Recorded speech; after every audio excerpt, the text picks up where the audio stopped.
नमस्कार मित्रों, मेरा नाम श्रेया राय है और मैं आप सभी का अपने चैनल द हेल्पिंग हैंड में बहुत बहुत स्वागत करती हूँ। आज मैं एक ऐसे मुद्दे पे या एक ऐसे विषय पे अपनी वीडियो लेकर आई हूँ जो इन दिनों काफ़ी चर्चा में है, या यूँ कहूँ तो चर्चा का केंद्र है। वीडियो को शुरू करने से पहले या आगे बढ़ने से पहले मैं आप लोगों को बता दूं कि मैं यहाँ किसी भी पार्टी विशेष या किसी भी जाति समुदाय वर्ग किसी को भी समर्थन देने नहीं आई हूँ या किसी भी के भी तरफ से बोलने नहीं आई हूँ। मैं अपनी कोई भी व्यक्तिगत विचारधारा इस वीडियो में नहीं रखूँगी। मैं सिर्फ़ और सिर्फ इस वीडियो में इस पर्टिकुलर स्कीम के बारे में पूरी नॉलेज रखूँगी। आप लोग देख रहे हैं कि पिछले कुछ दिनों से जब से अग्निपथ स्कीम सामने आई है तब से युवाओं में इस स्कीम को लेके बहुत सारी भ्रांतियाँ या कह लें तो बहुत सारी कन्फ्यूज़न पड़ी हुई हैं, जिसकी वजह से मुझे लगता है कि स्थिति बहुत ज़्यादा ख़राब होती चली जा रही है, बहुत ज़्यादा विकराल रूप लेती चली जा रही है। इसलिए मैं ये वीडियो लेकर आई हूँ क्योंकि मुझे लगा कि मुझे इस पर्टिकुलर टॉपिक के बारे में बहुत सारी ऐसी बातें आप लोगों के सामने रखनी चाहिए जिससे कि बहुत सारी भ्रांतियाँ क्लियर हो जाएँ और आपको समझ में आने लगे कि सरकार एक्चुअली में करना क्या चाहती है। तो वीडियो स्टार्ट करते हैं। सबसे पहले ये जानते हैं कि अग्निपथ स्कीम है क्या।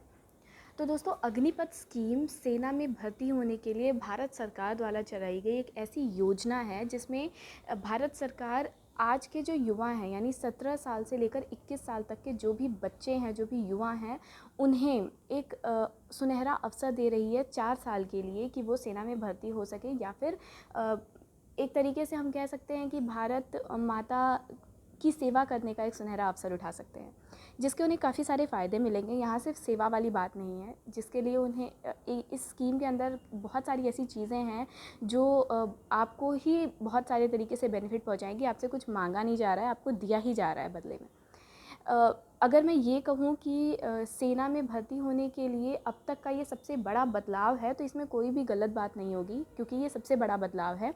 और 17 साल से 21 साल तक के जो बच्चे होते हैं, जिनकी हम जानते हैं कि इस उम्र में बहुत ज़्यादा चांसेस होते हैं बिगड़ने के लिए, टीनेज चल रही होती है, तो उन्हें एक ऐसे पर्टिकुलर डिसिप्लिन्ड इन्वायरमेंट में रखना और सेना के साथ उन्हें ट्रेंड करना, स्किल ट्रेन करना आगे के लिए या फिर सेना में भी जाने के लिए, किसी भी चीज़ को जो वो करना चाहते हैं, तो ये बहुत ही एक अच्छी योजना है जिससे आज के जो बच्चे हैं, जो युवा हैं, वो एक सही रास्ते पे, एक डिसिप्लिन्ड वे में सही रास्ते पे चल सकते हैं।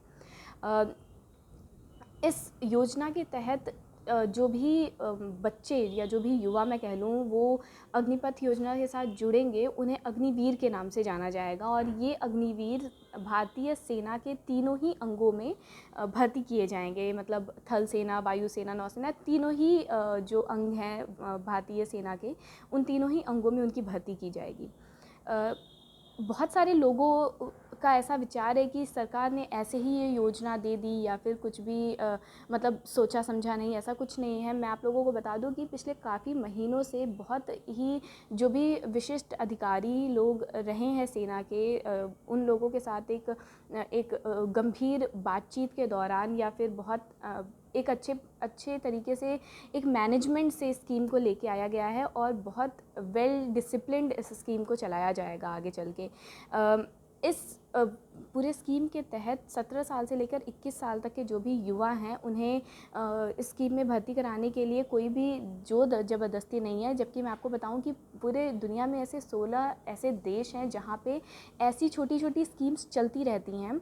सेना में भर्ती होने के लिए छोटी छोटी स्कीम्स चल रही हैं, जिसमें कई सारे तो ऐसे देश हैं जहाँ पे इसकी अनिवार्यता है कि आपको बहुत ज़रूरी है उसमें भाग लेना, और अगर आप ऐसा नहीं करते हो तो दंड का भी प्रावधान है। लेकिन आपके देश में ऐसा कुछ भी नहीं हो रहा है, बल्कि आपको पूरी छूट है कि आप अपनी मर्ज़ी से अगर चाहो तो रजिस्ट्रेशन कराओ, नहीं चाहो तो आपके ऊपर कोई भी दबाव नहीं है रजिस्ट्रेशन कराने का, या ऐसा कुछ ज़रूरी नहीं है कि आपको करना ही करना है। अगर आप जाना चाहते हैं इस चीज़ के अंदर तो आप ज़रूर जाइए, अगर आप नहीं जाना चाहते हैं तो ऐसी कोई ज़ोर ज़बरदस्ती नहीं है, आप मत जाइए। सरकार की इस योजना को 4 साल के लिए चलाया जाएगा और 4 साल में जो भी बच्चे इसमें रजिस्ट्रेशन कराएंगे या जो भी बच्चे इसमें पार्टिसिपेट करेंगे, उन्हें 4 साल तक एक अच्छी सैलरी के साथ उनका ग्रेजुएशन कराया जाएगा। यानी आप इतना समझो कि आपको पढ़ाया भी जा रहा है और उस पढ़ाने के लिए आपको पैसे भी दिए जा रहे हैं। अब तक हम क्या करते थे, अब तक हम पढ़ते थे और हम ही पैसे लगाते थे, ठीक है। अगर हम कहीं बाहर पढ़ने जा रहे हैं तो हमारे माँ बाप का जो पैसा लग रहा है हमारे खाने के लिए, हमारे रहने के लिए, हमारी पढ़ाई के लिए, वो सब तो लगता ही है, ठीक है। और एक मेंटल प्रेशर ऊपर से और भी रहता है कि हाँ, हमें पता नहीं ग्रेजुएशन के बाद कोई अच्छी नौकरी मिलेगी कि नहीं मिलेगी, या हम ग्रेजुएशन के बाद क्या करेंगे, इस चीज़ का डाउट मन में रहता है। लेकिन इस स्कीम में सरकार 4 साल के लिए आपको पूरी तरीके से अपने पास ले लेगी और आपको एक स्किल ट्रेनिंग देगी। स्किल ट्रेनिंग यानी 3 साल का ग्रेजुएशन कोर्स कराएगी। अगर आप 10वीं के बाद ही गए हुए हो, अग्निपथ स्कीम में आप गए हुए हो, अग्निवीर आप 10वीं के बाद ही बन गए हो, तो 12वीं का एक स्पेशल सर्टिफिकेट भी सरकार आपको देगी, एक कोर्स के साथ सर्टिफिकेट भी देगी जो पूरे देश में मान्य होगा, ताकि जब 4 साल के बाद अगर आप यहाँ से निकलते हो तो आप उस सर्टिफिकेट का इस्तेमाल कहीं भी कर सको। जो 3 साल की स्किल ट्रेनिंग आपको इसमें दी जाएगी, उस स्किल ट्रेनिंग की भी मान्यता पूरे देश और विदेश में होगी, ताकि अगर आप बाहर कहीं निकलते हो तो आप कोई भी काम उस सर्टिफिकेट या उस डिग्री के बेसिस पे कर सकते हो। अब तो ये बात रही कि अगर आपको आगे चल के इसमें 4 साल के बाद अगर इसमें आपको नहीं रहना है तो आप क्या कर सकते हैं। लेकिन 4 साल के बाद ज़रूरी नहीं है कि आप कहीं बाहर ही चले जाएँ। 4 में से कोई एक जो अग्निवीर होगा, यानी 25% जो अग्निवीर होंगे, उन 25% अग्निवीरों को परमानेंट सेटलमेंट मिल जाएगा सेना के अंदर। उसके लिए भी एक एलिजिबिलिटी क्राइटेरिया होगा। 4 साल के बाद जो भी क्राइटेरिया के बेसिस पे जो सिलेक्शन होगा, उस सिलेक्शन के हिसाब से जो है अग्निवीरों को भर्ती परमानेंट आर्मी के अंदर रख लिया जाएगा। और जो 75% जो बच्चे बच गए हैं, जो अग्निवीर बच गए हैं, वो आगे चल के उन स्किल ट्रेनिंग के जो डिग्री है या 12th के जो सर्टिफिकेट उन्हें मिले हैं, उसके हिसाब से वो कोई भी काम आगे चल के कर सकते हैं। अब आगे चल के कोई भी काम कैसे कर सकते हैं, इसके लिए भी आप लोगों को बहुत सारी छूट मिली हुई है। जैसे हमें अगर कोई भी हायर एजुकेशन चाहिए होती है तो जो सबसे ज़्यादा ज़रूरी चीज़ होती है वो होता है पैसा, ठीक है। तो यहाँ पे गवर्नमेंट आपको पढ़ाने के साथ साथ आपको मंथली पेमेंट भी कर रही है। बेसिकली ये समझ लीजिए सीधी सरल लैंग्वेज में कि आपको पढ़ाया जा रहा है, पढ़ाने के साथ साथ आपको मेहनत सिखाया जा रहा है, आपको डिसिप्लिन सिखाई जा रही है। डिसिप्लिन सिखाने के साथ साथ आपको उसके लिए पेमेंट भी दिया जा रहा है। सिर्फ पेमेंट ही नहीं दिया जा रहा है, बल्कि आपको अलग अलग तरीके के भत्ते भी दिए जा रहे हैं। जैसे राशन भत्ता हो गया, आपके लिए मेडिकल इंश्योरेंस हो गया, लोन लेने की सुविधा हो गई, बहुत सारी ऐसे भत्ते आप लोगों को मिल रहे हैं। साथ ही साथ जो पीपीएफ वगैरह कटते हैं नॉर्मल सरकारी जॉब्स में, जो आप लोगों को रिटायरमेंट के बाद मिलते हैं, जब हम लोग देखते हैं अपने पेरेंट्स को कि रिटायरमेंट के बाद उन्हें कुछ स्टॉक में कुछ पैसे मिलते हैं, तो उस तरीके से यहाँ पे भी आप लोगों को 4 साल की नौकरी, यानी 4 साल नौकरी कह लो, पढ़ाई कह लो, या एक तरीके से स्किल ट्रेनिंग का डिसिप्लिन स्किल ट्रेनिंग का एक कोर्स कह लो, जो भी आप कहना चाहते हो वो इसको कह लो, इस स्कीम को। और इस स्कीम के बाद 4 साल के बाद जब आपकी रिटायरमेंट होगी, जब यानी कि जब आप यहाँ से निकलोगे, तो उस निकलने के बाद आपको जो भी सेविंग्स आपकी सैलरी से कटे हुए हैं, पीपीएफ वगैरह, वो सारे कुछ आपको मिला के मिल जाएंगे। अगर मैं सैलरी की बात करूं तो पहले साल में सरकार आपको 30,000 से शुरुआत करती है और वो चौथे साल तक बढ़ते बढ़ते 40,000 मंथली तक हो जाता है, ठीक है। इसमें बीच बीच में कुछ आप लोगों के जो पैसे हैं वो इंक्रीज़, सैलरी जो है वो इंक्रीज़ करती रहती है पर ईयर, और महीने में आप लोगों को कुछ 30% कट के आपके इन हैंड कैश मिलता है, ठीक है, मिलेगा। 30% जो सैलरी आपकी कटेगी, वो सैलरी आपको पूरे 4 साल की मिला के लास्ट 4 ईयर के बाद जब आप रिटायरमेंट आपका होता है, तो आपको 4 साल के बाद वो सैलरी आपके हाथ में मिल जाएगी, जो 30% आपकी हर महीने कटी हुई है, ठीक है। तो यानी कुल मिला के करीब 11 लाख से ज़्यादा अप्रॉक्सीमेट आपको कुछ पैसे, जब आप निकलोगे 4 साल की रिटायरमेंट के बाद, तो आपको कुछ इतने पैसे मिल जाएंगे। अब अगर बच्चा एक ऐसे जगह पे रह रहा है जहाँ पे उसको कोई फ़ीस नहीं देनी है, जहाँ पे उसको कोई अलग खर्चा नहीं है, एक डिसिप्लिन वे में वो रह रहा है, तो उसके लिए 21 या 22,000 बहुत मोर देन इनफ है।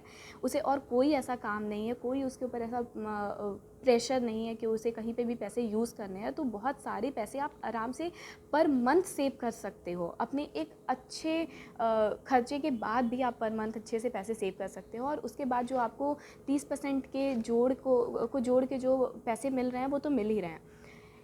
तो जो 25% लोग सेना में परमानेंट हो जाएंगे सेटल, वो उनके लिए, उनकी तो लाइफ सेट ही सेट है, लेकिन जो 75% लोग उसमें सेटल नहीं हो रहे हैं, उनके लिए भी सोचने जैसा कुछ भी नहीं है।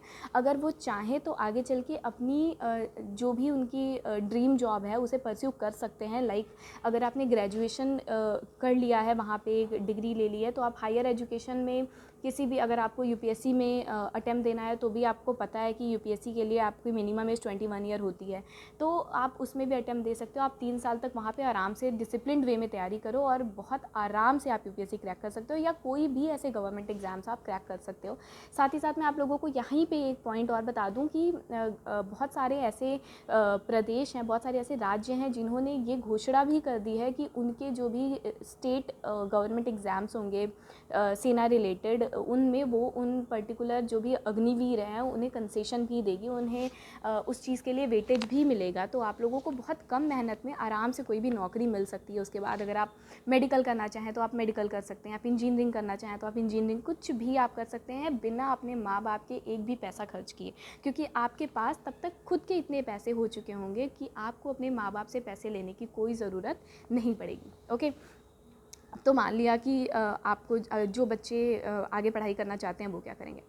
अब बहुत सारे ऐसे बच्चों के मन में ये क्वेश्चन है, ये सवाल उठ रहे हैं कि अगर 4 साल मैंने बहुत पढ़ लिया, वहाँ पे मैंने ग्रेजुएशन कर लिया, मैंने स्किल ट्रेनिंग ले ली, तो क्या उसके बाद मेरे अंदर इतनी ताकत रहेगी कि मैं और पढ़ सकूँ। ठीक है, चलो मान लेते हैं। वैसे तो ये बहुत ही इलॉजिकल एक्सक्यूज़ है कि आपके पास ताकत नहीं रहेगी। आप 21 साल के हो और 21 साल का जो युवा होता है उसके पास बहुत कुछ भी करने की क्षमता होती है, उसे बस अपने अंदर झांकना है। ठीक है, फिर भी मान लेते हैं कि अगर आपको नहीं करना है तो आपके पास इतने पैसे हो जाते हैं तब तक कि आप अपना एक अच्छा बिज़नेस सेट कर सकते हो। अगर आपको बिज़नेस ही करना है आगे चल के, अगर आपको पढ़ाई नहीं करनी है आगे, तो भी आपके पास इतने सारे पैसे जो नॉर्मली लोग लोन लेके बिज़नेस स्टार्ट करते हैं, आपको लोन वगैरह लेने की कोई भी ज़रूरत नहीं पड़ेगी और आप आराम से अपना एक बिज़नेस स्टार्ट कर सकते हो, खुद को नौकरी दे सकते हो, साथ ही साथ 10 और लोगों को भी नौकरी दे सकते हो, आराम से दे सकते हो।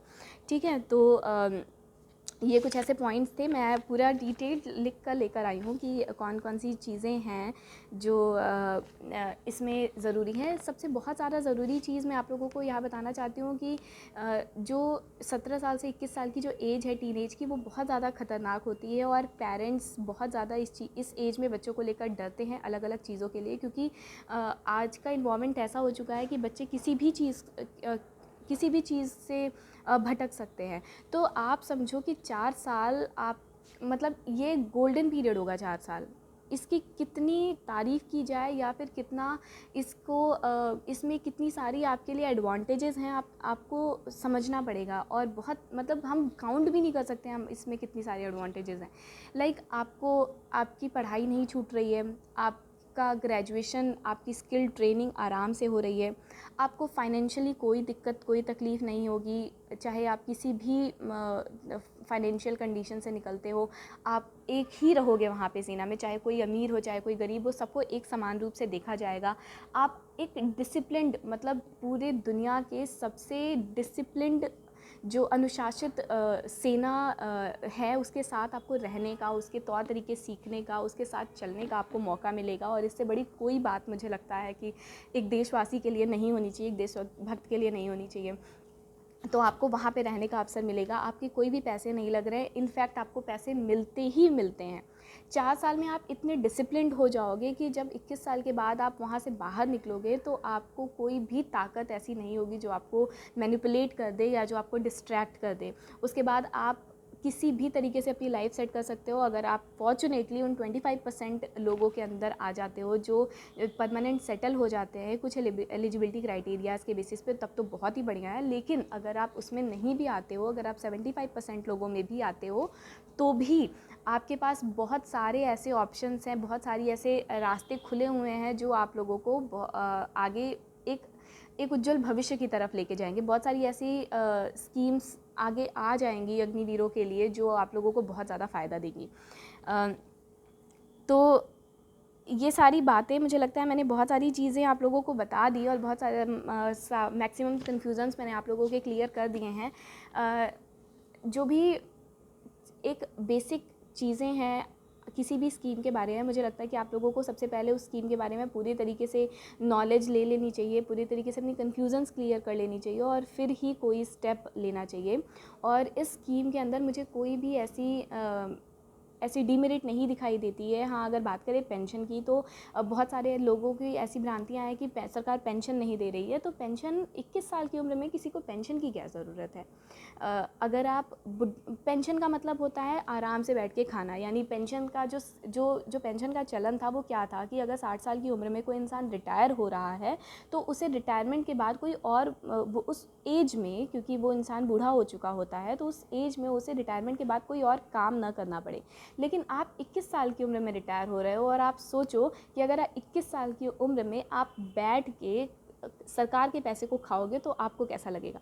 बिल्कुल अच्छा नहीं, मुझे लगता है कि किसी को भी अच्छा नहीं लगेगा। और इसीलिए मुझे लगता है कि ये पेंशन की योजना हटाई भी दी गई है, क्योंकि खुद ही सरकार आप लोगों को इतनी सारी चीज़ें दे रही है कि आप कुछ भी करो। आपको नहीं पढ़ाई करना है तो आप बिज़नेस कर लो, और बिज़नेस के बाद आपकी पूरी लाइफ सेट है। पढ़ाई भी अगर आप आगे हायर एजुकेशन करते हो तो आपकी पूरी लाइफ सेट है। तो ये कुछ डिटेल इस स्कीम के बारे में जो मैंने आप लोगों को बताया। 4 साल की जो ये पूरी स्कीम है 17 से लेकर 21 साल तक के बच्चों के लिए, वो एक गोल्डन चांस है जो आज के युवा हैं जो सेना में जाना चाहते हैं, या फिर जो कहीं ना कहीं से अगर नहीं भी जाना चाहते हैं सेना में, तो जो कहीं ना कहीं से अपनी लाइफ को एक डिसिप्लिन्ड वे में चलाना चाहते हैं, उनके लिए ये एक बहुत ही अच्छी स्कीम है। क्योंकि सेना में जाओ ना जाओ, लेकिन इतना तो दावे के साथ कह सकती हूँ कि 4 साल वहाँ से निकलने के बाद आप वेल मैनर्ड, वेल डिसिप्लिन्ड हो जाओगे, जो मुझे लगता है कि आज बहुत सारे युवाओं में डिसिप्लिन नहीं दिखाई देता है, या मैनर नहीं दिखाई देता है। बहुत सारे ऐसे, मैं सबको नहीं कहूँगी, लेकिन बहुत सारे ऐसे युवा हैं जो इनडिसिप्लिन्ड हैं। लेकिन अगर मुझे इस बात का मैं श्योरिटी के साथ कह सकती हूँ कि 4 साल के अगर ये स्कीम अच्छे से चली, और 4 साल के बाद अगर हम देखेंगे तो अगर अग्निवीर एक खड़ा होगा और एक कोई नॉर्मल बच्चा खड़ा होगा, तो Agniveer will be more discipline, ठीक है, वो ज़्यादा मैनर्ड दिखाई देगा हमें। तो ये एक बहुत ही अच्छी स्कीम है। जो भी कुछ भ्रांतियाँ लोगों के मन में चल रही हैं, आप उन भ्रांतियों पे ध्यान बिल्कुल ना दें। सरकार की स्कीम को पूरी तरीके से पढ़ें, पूरी तरीके से समझने की कोशिश करें और फिर अपना निर्णय लें, क्योंकि सरकार ने किसी भी तरीके का कोई भी दबाव किसी के ऊपर नहीं डाला है। और ये स्कीम बिल्कुल भी ऐसे हवा हवाई नहीं बनी है। बहुत ही सोच समझ के, बहुत ही विचार करके, जो विशिष्ट अधिकारी लोग हैं सेना के, उनके साथ विचार करके इस स्कीम को सामने लाया गया है, जिससे कि आपका, हम सबका फ्यूचर सिक्योर हो। तो एज़ अ यंगस्टर मैं जानती हूँ कि ग्रेजुएशन के बाद अपने माँ बाप से पैसे लेना कितना एम्बैरेसिंग होता है। आपको तो इतना सुनहरा अवसर मिल रहा है कि आपको पैसे लेने ही नहीं, बल्कि आप उन्हें पैसे दे सकते हो, आप अपनी सैलरी उन्हें दे सकते हो, आप उनका भी खर्चा उठा सकते हो। तो ये कितनी गर्व की बात है किसी भी एक बच्चे के लिए, जो 17 साल या 18 साल में ही अपने माँ बाप, अपने पैरों पे खड़ा होगा और अपने माँ बाप का साथ देने लग रहा है। ये बहुत ही बड़ी बात है। तो आज की वीडियो के लिए मुझे लगता है बस इतना ही। मैंने अपनी तरफ से सारी डिटेल्ड जो भी पॉइंट्स थे अग्निपथ स्कीम के बारे में, वो मैंने आप लोगों को बता दी। और किसी भी रूमर पे विश्वास ना करें और स्कीम को अच्छे से समझने की कोशिश करें। धन्यवाद।